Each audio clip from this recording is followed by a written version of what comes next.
अस्सलामुअलैकुम वरहमतुल्लाहि वबरकातुहू। आप पर सलामती हो और अल्लाह की तरफ से रहमतें और उसकी बरकतें नाजिल हो।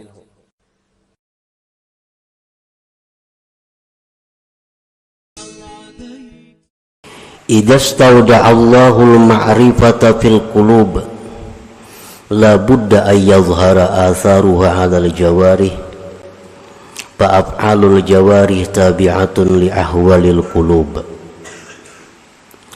Apabila Allah subhanahu wa ta'ala menitipkan ma'rifat di dalam hati seorang hamba,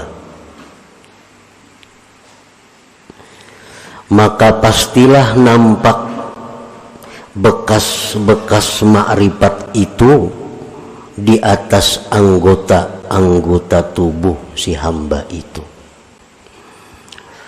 Apabila Allah memberikan cahaya ma'rifah ke dalam hati kita, maka bekas atau alamat tanda ma'rifat yang ada di dalam hati itu nampak di seluruh zahir tubuh kita.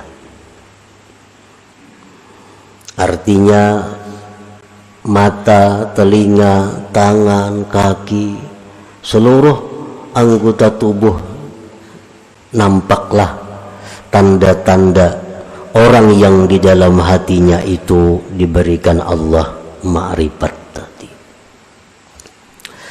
Maka bermula perbuatan anggota-anggota mengikuti bagi keadaan hati. Perilaku seseorang artinya mengikuti keadaan hatinya. Nah, apabila hati seseorang itu ma'rifat billah, maka anggotanya pun mencerminkan sikap orang yang ma'rifat billah. Apabila di dalam hatinya itu ada al-jahlu billah, jahil dengan Allah, maka gerak-geriknya, tingkah laku tutur katanya pun tidak jauh daripada orang yang jahil dengan Allah.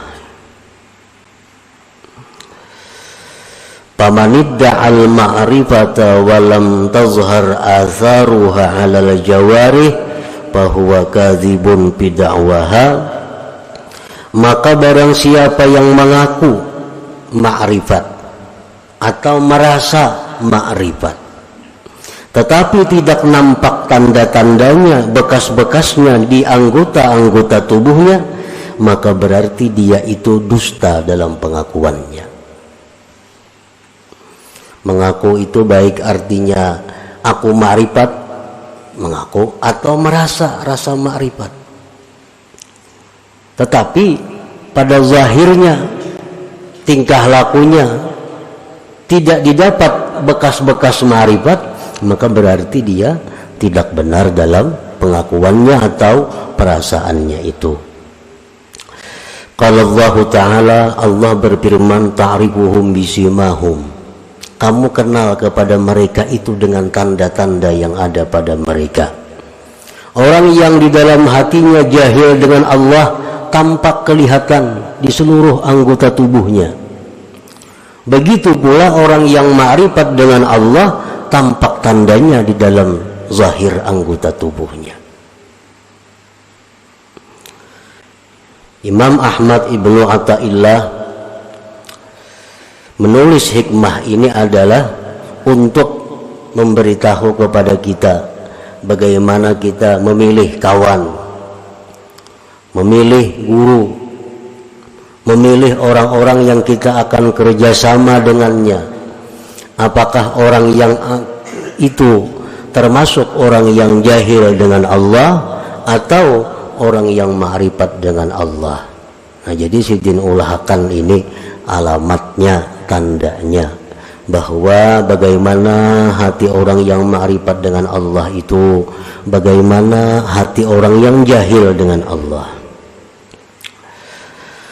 Famin atharil ma'rifatil lati yustadallu biha, setengah daripada bekas ma'rifat, tanda artinya tanda ma'rifat yang bisa dijadikan dalil dengan ma'rifat itu kepada seseorang, isarul akhirah ala dunia,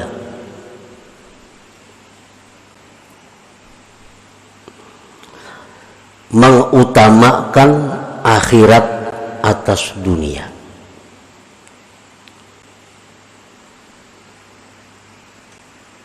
Artinya bukan membuang dunia, bukan kada menghiraukan dunia, tetapi orang yang ma'rifat itu mau bisa berurusan dunia, tetapinya mereka itu tetap mengutamakan akhirat.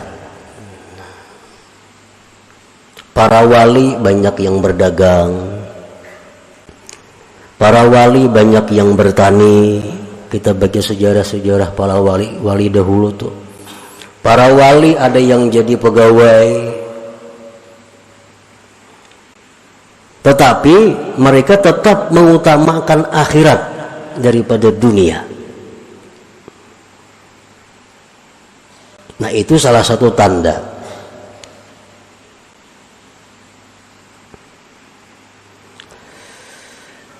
Karena mereka orang yang ma'rifat dengan Allah itu meyakini sekali bahwa akhirat itu lebih baik daripada dunia.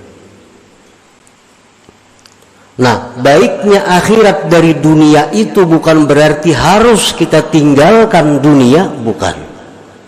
Tetapi baiknya akhirat dari dunia itu agar kita utamakan akhirat daripada dunia.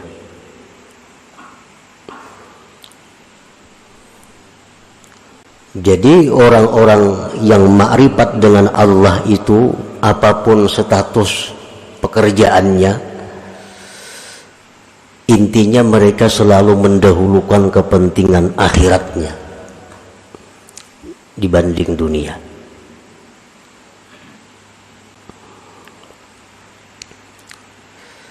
Yang kedua, wal musara'atu ila ittiba'i amrillah subhanahu. Mereka itu segera mengikuti perintah Allah, segera mengikuti perintah Allah. Antara lain adalah, apakah orang yang ma'rifat itu mau berbuat dosa? Imam Junaid al-Baghdadi pernah ditanya orang, ujar orang kepada Imam Junaid, ayaznil arifu, orang yang ma'rifat kepada Allah itu maukah dia berzina? Imam Junaid Baghdadi menjawab, wa kana amrullah qadaran maqdura. Kalau itu memang takdir Allah demikian, bisa saja terjadi. Nah, artinya orang yang arif itu bukan nabi. Orang yang arif itu bukan maksum dari dosa. Mereka mau berbuat dosa, tetapi begitu mereka berbuat dosa, mereka cepat, musara'ah, cepat kembali kepada Allah. Itu bedanya antara orang yang arif dengan tidak arif. Begitu mereka berbuat dosa, mereka musara'ah, mereka segera kembali kepada Allah, segera tobat kepada Allah. Makanya orang-orang arif itu disebut mahfuz. Nah, mahfuz itu bukan terpelihara dari dosa, tetapi terpelihara dari israr, mengekali dosa. Kalau mengekali dosa kada mau orang arif itu. Tapi kalau berbuat dosa mau. Begitu mereka berbuat dosa, mereka segera kembali ke jalan Allah.